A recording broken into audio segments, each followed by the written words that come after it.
Hello class, today we're going to start Unit 2, which is titled Building a Democracy, the Revolutionary Period. So all the literature from this time period deals with the American Revolution. We're going to read a combination of documents from the America side as well as documents from the British, and we're going to do some compare and contrast with modern day issues.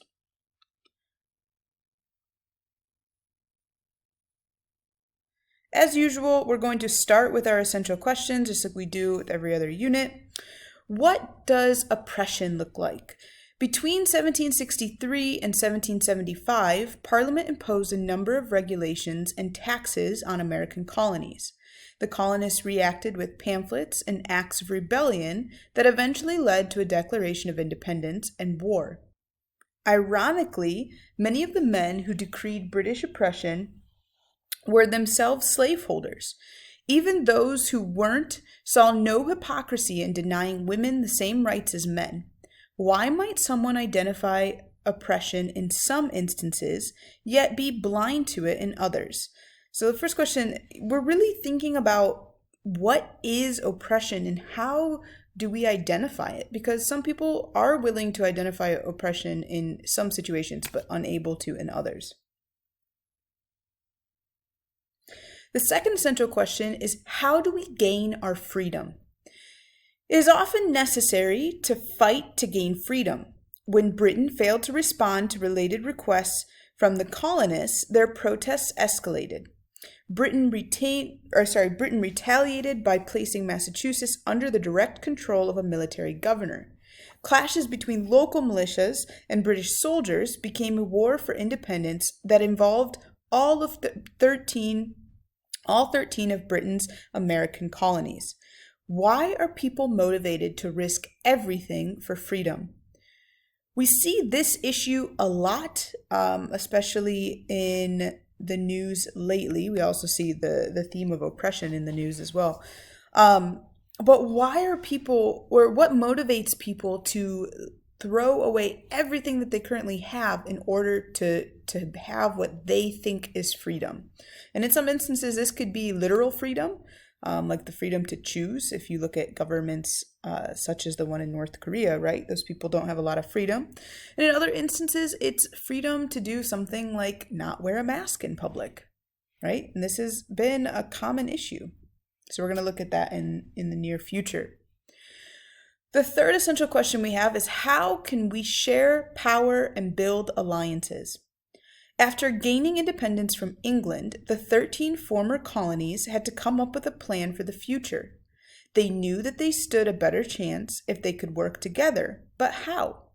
Their first attempt at unification failed because the states did not want to relinquish any authority to a central government. The Constitution, however, provided a balance of power between federal and state governments. How does sharing power make partners stronger? So we're really looking at, if you have multiple parties, how can sharing what we see as power actually make a stronger entity than one person having all the power, or one entity having all the power and others falling below that? And our last essential question is, how do we transform our lives? Americans had to make the transition from colonists to citizens of a new nation, one that was an experiment in democracy founded on Enlightenment ideals. Generation after generation, Americans have reinvented themselves as they confronted new opportunities and challenges. For more than 2 centuries, people from many lands have arrived with new customs and ideas. How does this experience change their lives and the lives of those they encounter?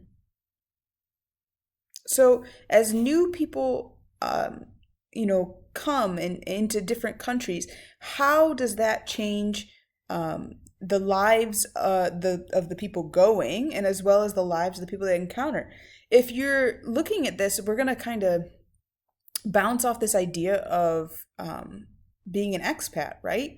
you in this country see a lot of people from other countries that you wouldn't normally come into contact with, right? And what I've found is as you meet somebody that is different from you, your life is changed as well as theirs because you learn things that you wouldn't have been exposed to, right? And we've talked about this a lot, but just the impression that media has, right? Media can shape opinions. And in America, the media is not very great towards the Middle East in general, right? And especially of Muslim cultures. So coming here, as a young American right out of college was very shocking because I was like, what? These people are just like us. Like, what is this, And so every person that you meet, so, you change impressions of the people that person represents, right? So we're going to look at this through some of our texts. Now, I'm going to hold off on this assignment. We will go over this tomorrow. We're going to do an activity. But for now, we're going to get into the Declaration of Independence notes. All right, so the first text we're going to read is the Declaration of Independence. And the essential question we're looking at with this text is, how do we gain our freedom? Now, the first key concept we're going to look at is analyzing argumentative texts. Thomas Jefferson wrote this text to justify the British colonies' move towards independence. It is an argumentative text with the following characteristics. It has a clear, arguable thesis or central idea, has reasons and evidence that support the thesis, has logical and emotional appeals to the audience, a convincing conclusion that sums up the important ideas, and a call to action that encourages the audience to do something. Argumentative texts are honestly, the name is in the title. They're argumentative. Think about when you argue with your sibling, right? You are arguing with them to get your point across so that they do whatever it is you want them to do. There's no difference between that and what Thomas Jefferson was doing because he was trying to say, listen, talking to the British, right? Listen, look, these are all the things you're doing to us. We don't like it. Stop. This is what we want as a result. Okay, so he's getting his argument across. Again, just like you argue with your siblings or, God forbid, your parents, but I know some of us do clash with our parents sometimes. Same concept. We've touched on this before, but we're really going to dig into appeals. There are 3 appeals that we mainly look at when we're looking at argumentative texts. They're ethos, pathos, and logos, right? Ethos are essentially arguments based on character, pathos are emotional appeals, and logos are appeals to logic and reason. Now, we see all 3 of these appeals literally everywhere, in advertisements, whatever, and this is how we were approaching this earlier.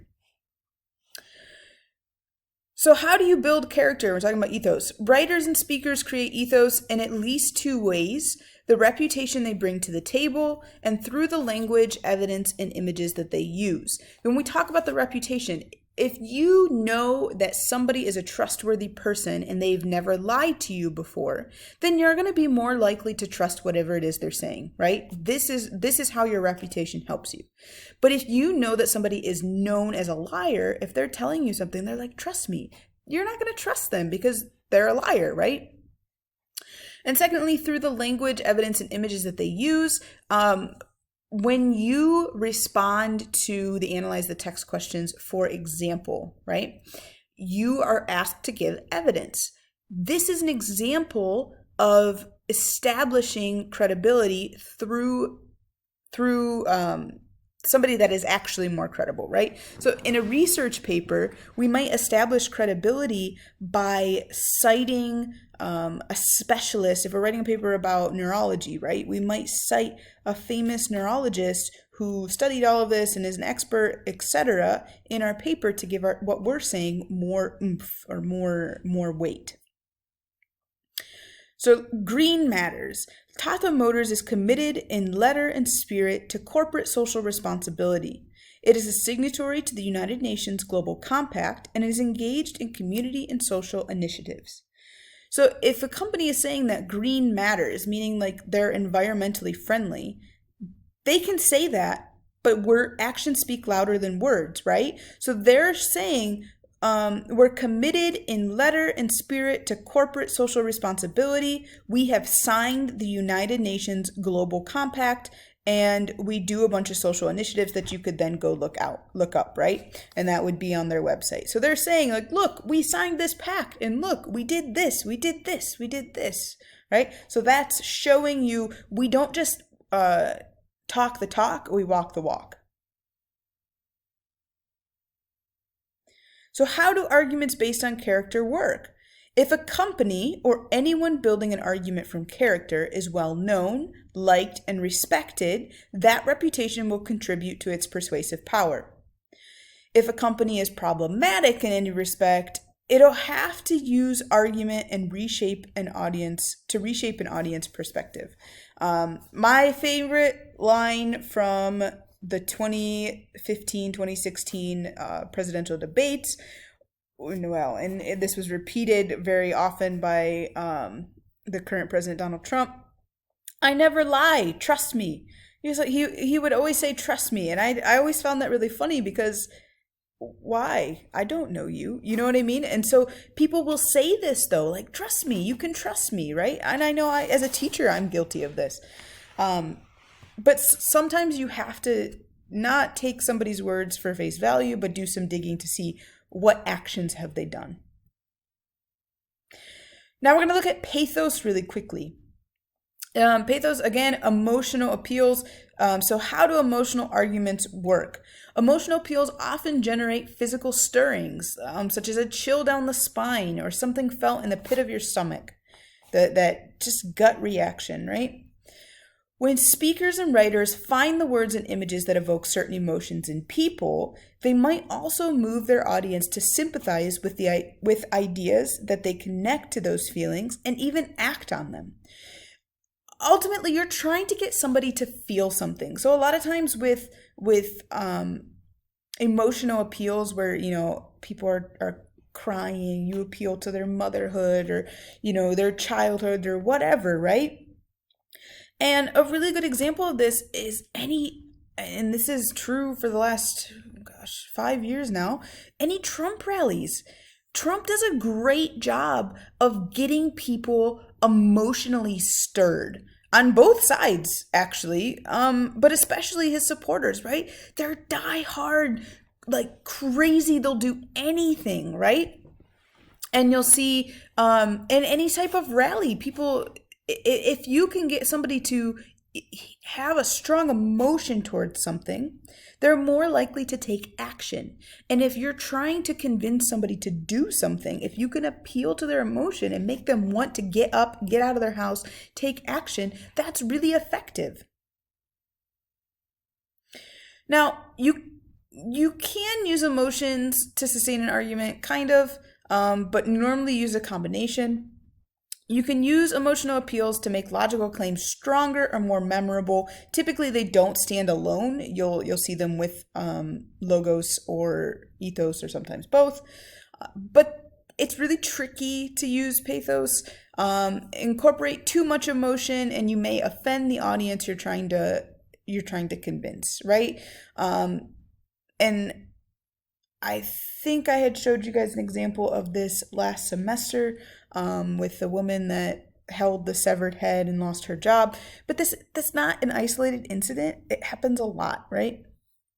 And it wasn't a real severed head, it was fake, but besides the point. Writers can generate emotions by presenting arguments in their starkest terms, stripped of qualifications or subtleties. So here it is. Like, this is the argument. Take it or leave it. Do what you want with it, right? So running out of time on this video, pause for a hot second and click the other link and we'll continue the notes.